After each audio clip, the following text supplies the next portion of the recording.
जब भी हम किसी बिल्डिंग के कंस्ट्रक्शन की बात करते हैं, चाहे वो आपकी रेजिडेंशियल बिल्डिंग्स हों, कॉमर्शियल बिल्डिंग्स हों या फिर वो आपकी मल्टी स्टोरी अपार्टमेंट्स हों, तो सबसे इंपॉर्टेंट क्या है? वो है आपका फाउंडेशन, जिसके ऊपर पूरा का पूरा बिल्डिंग आपके रेस्ट कर रहा होता है। अब आपको गिनती के 4 तरह के फाउंडेशन मिलेंगे। मैं आपको गारंटी के साथ कह सकता हूँ, आप कोई भी बिल्डिंग बना लीजिए, आपको 4 के अलावा कोई 5वां फाउंडेशन नहीं मिलेगा। हो सकता है कि आपकी आइसोलेटेड फुटिंग्स हों, जिसमें आपके प्लेन और ट्रेपेजोइडल फुटिंग्स आ रही होती हैं, या फिर हो सकता है कि वो आपकी कंबाइंड फुटिंग्स हों, या फिर हो सकता है वहाँ पे राउट फाउंडेशन का यूज़ हो रहा हो, या फिर हो सकता है कि हम वहाँ पे पाइल फाउंडेशन बना रहे हों। इन 4 के अलावा आपको कोई दूसरा ऑप्शन मिलेगा ही नहीं। तो आज के सेशन में हम डिस्कस करने वाले हैं कि जो फाउंडेशन बनता है, उसका क्या एक standard step by step process होता है, जिसको आप फॉलो करेंगे तो पूरा फाउंडेशन आपका एज पर स्टैंडर्ड बन के तैयार हो जाएगा। उसमें कौन कौन सी एक्टिविटीज होती हैं, उसके क्या स्टैंडर्ड्स हैं, आपको क्या करना है क्या नहीं करना है, उसके क्या मेजरमेंट है। तो यदि आप इस वीडियो को पूरा देखेंगे तो आपको बिल्डिंग के फाउंडेशन का पूरा हिसाब किताब समझ आ जाएगा। तो मैं हूं Sandeep Singh, welcome back to Reinforce lifeline for civil engineers. आप बने रहिए हमारे साथ और हम करते हैं सेशन को स्टार्ट।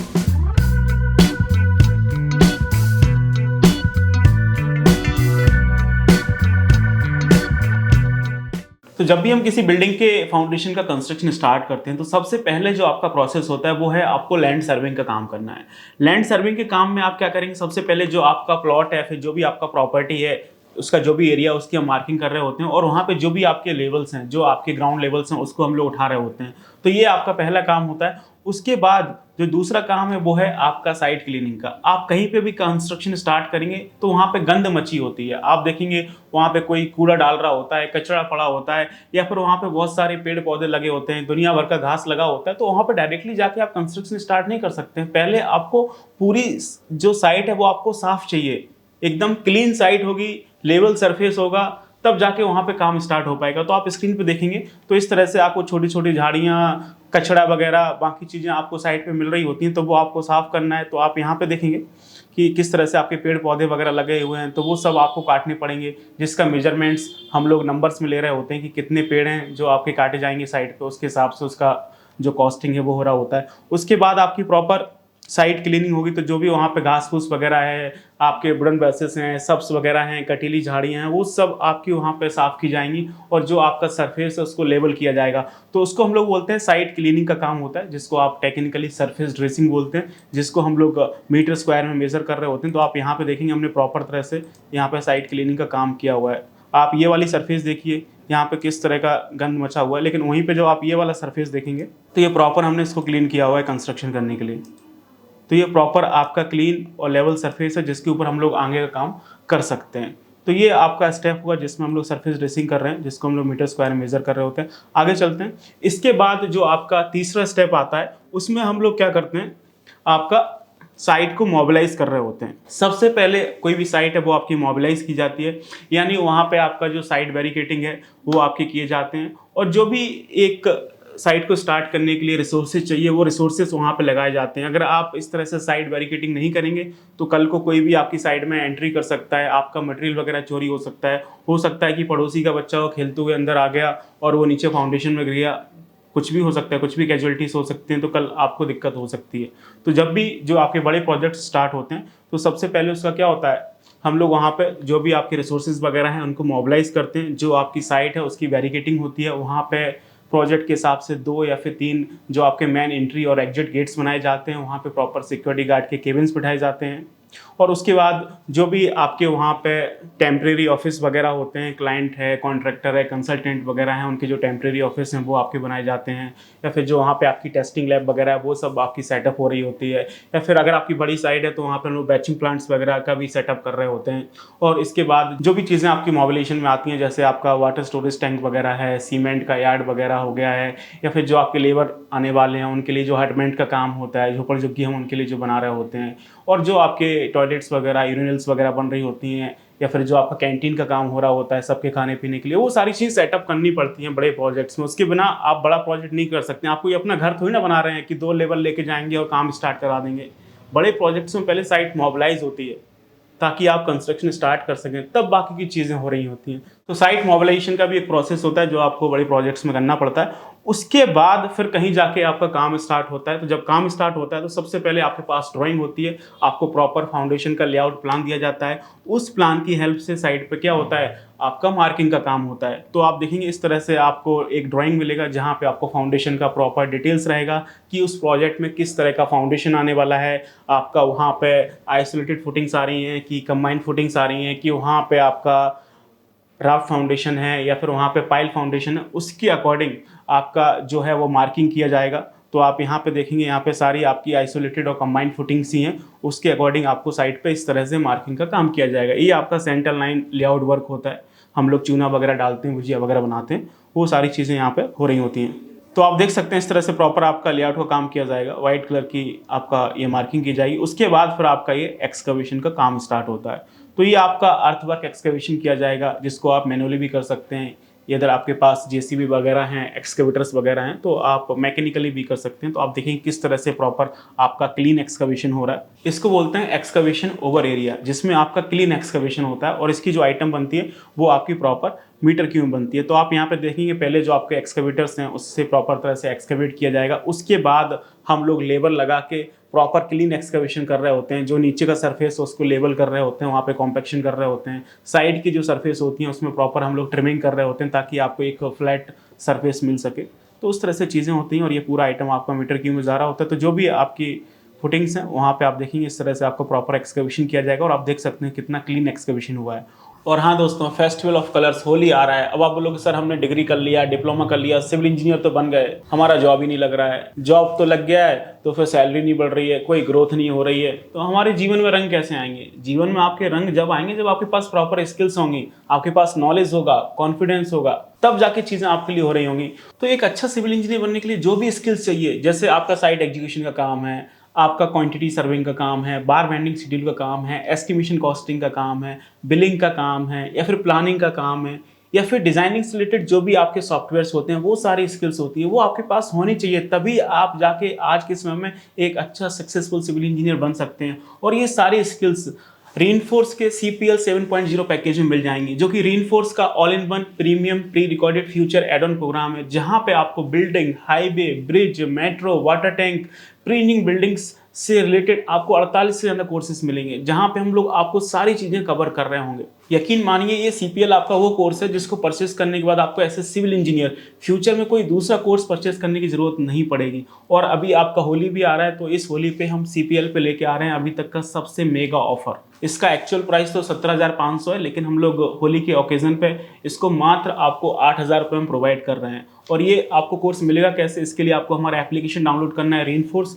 जो कि आपको गूगल प्ले स्टोर पर मिल जाएगा, अदरवाइज आपको डिस्क्रिप्शन पे लिंक मिल जाएगा, आप वहाँ पे जाके एप्लीकेशन डाउनलोड कर सकते हैं। और इसके अलावा फिर भी आपको कोई डाउट है, आप अपनी काउंसलिंग कराना चाहते हैं, तो आप नीचे दिए हुए नंबर पे कॉल करके आप इंक्वायरी भी कर सकते हैं। तो जब आप एप्लीकेशन डाउनलोड करेंगे तो वहाँ पे फ्रंट में ही आपको दिखाई देगा CPL 7.0। तो ये ऑफर आपको 10 मार्च को हमारे एप्लीकेशन में शाम को 7 बजे लाइव हो जाएगा। और ये 17,500 का CPL मात्र आपको 8,000 रुपये मिलेगा जब आप कूपन कोड यूज करेंगे होली। तो मैं ये नहीं बोल रहा हूँ कि आप डायरेक्टली जाके कोर्स परचेस कर लीजिए, आप एक बार एप्लीकेशन डाउनलोड करिए, वहाँ पे CPL कोर्स चेक करिए, उसमें क्या क्या कॉन्टेंट है, हम वहाँ पे क्या केस स्टडी दे रहे हैं, क्या स्टडी मटेरियल मिल रहा है, वो सारी चीज़ें चेक करिए। और इस कोर्स में हम आपको लाइफ टाइम वैलिडिटी दे रहे हैं, रेगुलर डाउट सेशंस मिल रहे हैं। और यदि आप ये हमारा CPL 7.0 परचेस करते हैं तो आने वाले समय में जो भी हमारे ऑफलाइन बैचेस होते हैं दिल्ली में, जहाँ पे मैं आपको 1 to 1 सामने बैठा के एक चीज़ सिखाता हूँ, उसमें आपको पूरा 50% ऑफ भी मिल रहा होगा। समझ रहे हैं? तो आप एक बार जाइए, एप्लीकेशन डाउनलोड करिए, वहाँ पे चेक करिए CPL पैकेज। और उसके बाद आप देखेंगे तो जब आप एक्सकवेशन करते हैं तो आपने कई बार वहाँ पे फील किया होगा कि कुछ आपके जो कीड़े मकोड़े वगैरह हैं, जो टर्माइट्स वगैरह हैं, वो बाहर निकल के आ रही होती हैं। तो आप चाहें तो वहाँ पे एंटी टर्माइट का ट्रीटमेंट भी कर सकते हैं। तो फ्यूचर में आपके घर में किसी भी तरह का दीमक और टर्माइट्स वगैरह आपको देखने को नहीं मिलेंगे। जब आप कंस्ट्रक्शन कराते हैं 5-10 साल बाद देखेंगे जो आपके दरवाजे हैं, लकड़ी के दरवाजे हैं, या फिर दीवार वगैरह में आपका दीमक लग गया है, पूरा खड़ा दीवार चटक जाता है, दरवाजे में दीमक लग जाते हैं, आपके लकड़ी के दरवाजे खराब हो जाते हैं। तो सब चीज़ें कहाँ से आती हैं? वो सारे टर्माइट्स आपके नीचे से ही आते हैं, ग्राउंड से ही।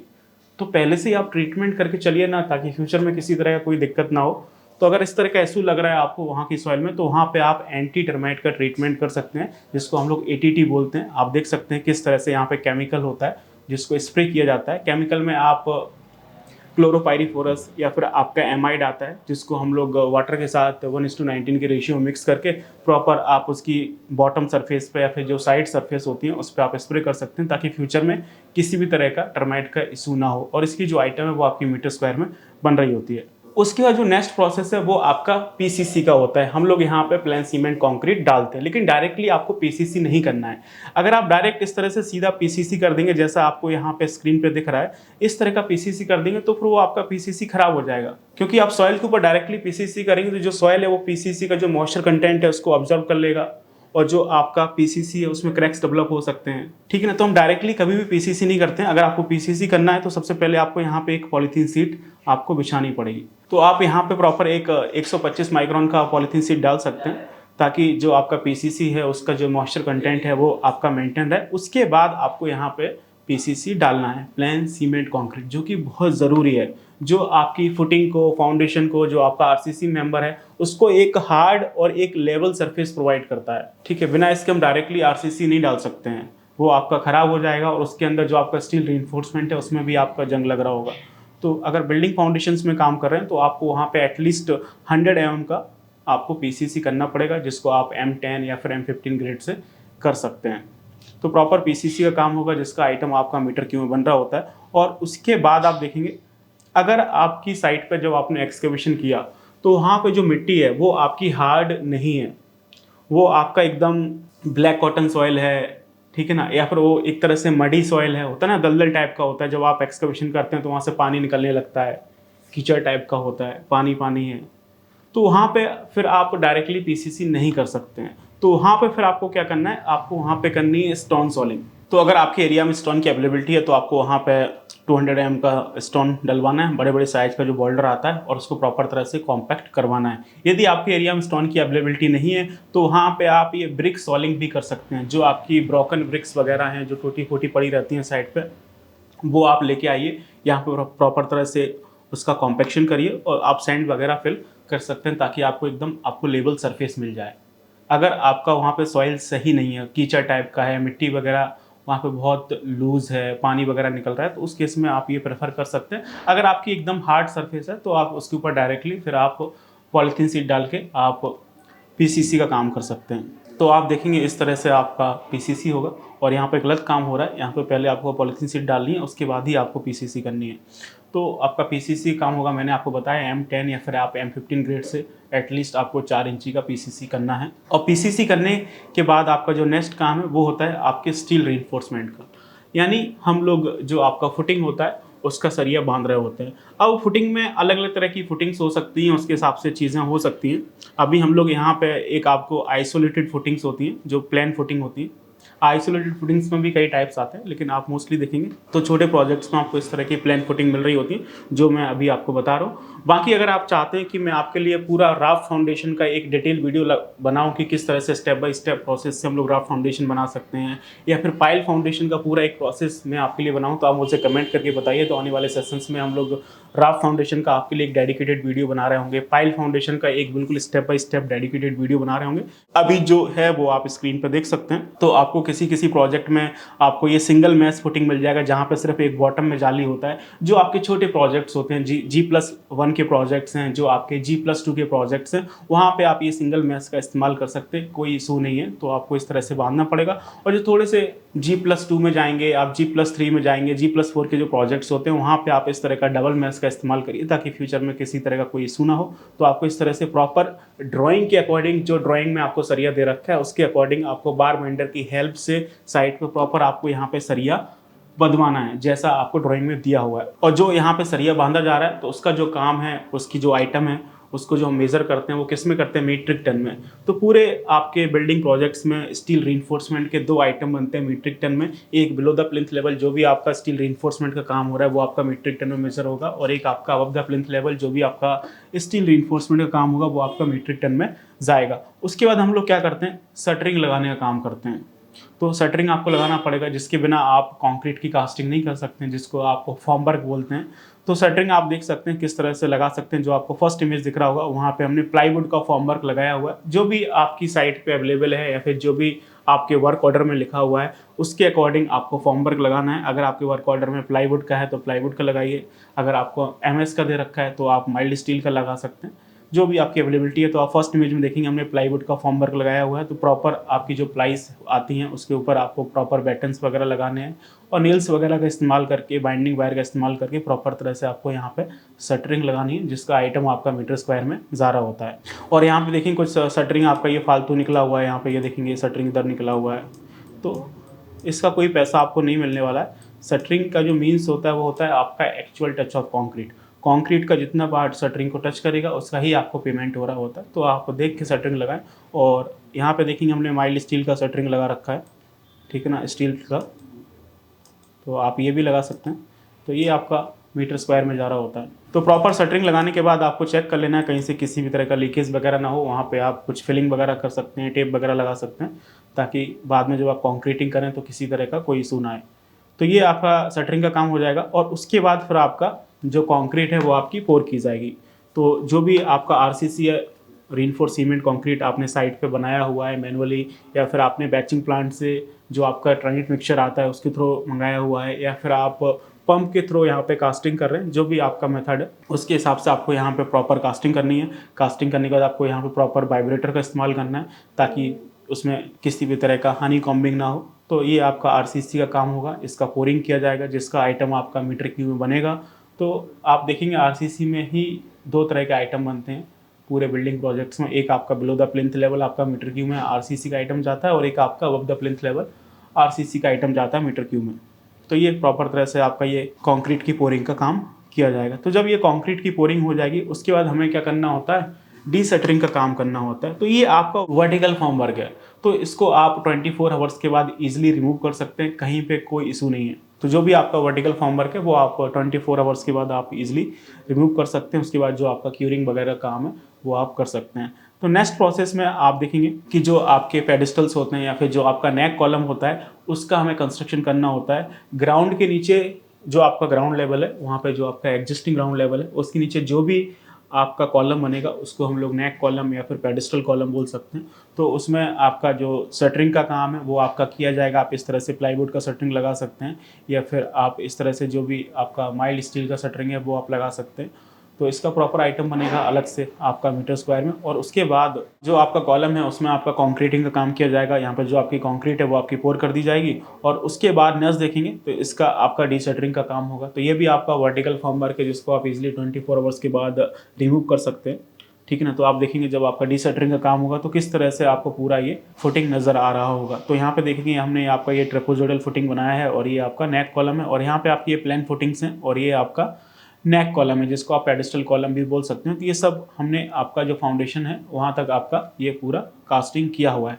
इसके बाद जो नेक्स्ट प्रोसेस आता है वो आता है बैकफिलिंग का। लेकिन आपको डायरेक्टली बैकफिलिंग नहीं करना है। यदि आप यहाँ पे सीधा बैकफिलिंग कर देंगे तो जो आपका सॉइल है वो आपके कंक्रीट के कांटेक्ट में आएगा। अब जो सॉइल होता है उसमें मॉइस्चर कंटेंट होता है, तो उससे जो आपका कंक्रीट है वो आपका ख़राब हो सकता है। उसके अंदर जो स्टील रीइंफोर्समेंट है उसमें आपका जंग लग सकता है। तो हमें डायरेक्टली बैकफिलिंग का काम नहीं करना है। यदि आप क्वालिटी कंस्ट्रक्शन की तरफ देख रहे हैं तो उसमें आपको क्या करना है, ये बिटुमिन पेंट करना है। तो बैकफिलिंग करने से पहले ग्राउंड के नीचे जितना भी आपका आरसीसी का काम हो रहा है उसके ऊपर आपको प्रॉपर क्या करना है, बिटुमिन पेंट करना है, जो कि एक तरह से आपका वाटर टाइटनिंग का काम करेगा। जो आपका फाउंडेशन है वो आपका और ज़्यादा ड्यूरेबल हो रहा होगा, ड्यूरेबिलिटी आपकी बढ़ जाएगी। तो प्रॉपर आपको इस तरह से बिटुमिन पेंट करना है, जिसका आइटम आप मीटर स्क्वायर में बना सकते हैं। और यहाँ पे हम लोग VG10 यानी विस्कोसिटी ग्रेड 10 का हम लोग यहाँ पे बिटुमिन लगा रहे होते हैं, या फिर आपकी जो बिटुमिन की जो सीड्स आती हैं वो भी आप यहाँ पे इस्तेमाल कर सकते हैं, जिसको गर्म करके आप इसके ऊपर चिपका सकते हो, वो आपकी चॉइस है। लेकिन आपको ये प्रॉपर यहाँ पे बिटुमिन करना है ताकि आपका जो एक तरह से वाटर प्रूफिंग का काम कर सके। फ्यूचर में किसी भी तरह से आप देखेंगे जो आपकी बिल्डिंग्स वगैरह होती हैं उसमें जो डैम्पनेस का इशू होता है, क्योंकि जो आपका वाटर है, जो आपका मॉइस्चर कंटेंट है वो आपका नीचे से ट्रेवल होकर ऊपर जाता है कैपिलरी एक्शन के थ्रू।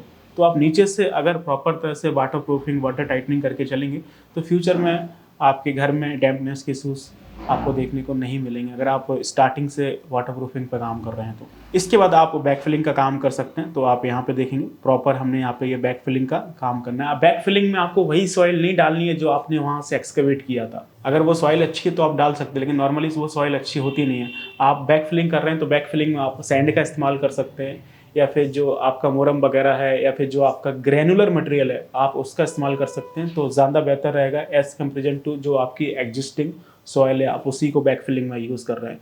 तो यहाँ पे आपका जो भी बैक फिलिंग है उसको प्रॉपर तरह से करना है। आपको 200 mm की लेयर्स में आपको वहाँ पे बैक फिलिंग करनी है। उसके बाद प्रॉपर कॉम्पेक्शन करना है। अगर आप एक साथ सारा बैक फिलिंग कर देंगे तो फिर आपका वहाँ पे प्रॉपर तरह से कॉम्पेक्शन नहीं हो पाएगा, और जो बैक फिलिंग का आइटम है वो भी आपका मीटर क्यूब में ज़्यादा होता है। तो इस तरह से आप ये देखेंगे पूरा हमारा फाउंडेशन का काम बन के तैयार हुआ है। और इसके बाद आप देखेंगे तो फर्दर जो आपका प्लिंथ बीम होता है उसका पीसीसी का काम होता है, उसके स्टील रीइंफोर्समेंट का काम होता है, उसमें फिर शटरिंग वगैरह हम लोग लगा रहे होते हैं और उसकी कंक्रीटिंग का काम कर रहे होते हैं। उसके बाद आपकी बैक फिलिंग का काम होता है, उसके बाद आपका एंटी टर्माइट ट्रीटमेंट का काम हो रहा होता है। तो ये सारी चीज़ें हैं जो कि मैं एक नया वीडियो लेके आऊँगा जिसमें हम लोग अभी हमने फाउंडेशन का डिस्कशन किया, जिसमें हम लोग सुपर स्ट्रक्चर के बारे में डिटेल में डिस्कशन कर रहे होंगे। और हाँ, आपको ये वीडियो अच्छा लगा हो तो आप इसे लाइक करिए, अपने फ्रेंड्स के साथ शेयर करिए, और आपने अभी तक हमारा यूट्यूब चैनल सब्सक्राइब नहीं किया तो प्लीज़ आप सब्सक्राइब कर लीजिए, बेल आइकन को प्रेस कर लीजिए। बाकी मिलते हैं नेक्स्ट वीडियो में। Till then keep learning, keep exploring. Thank you so much.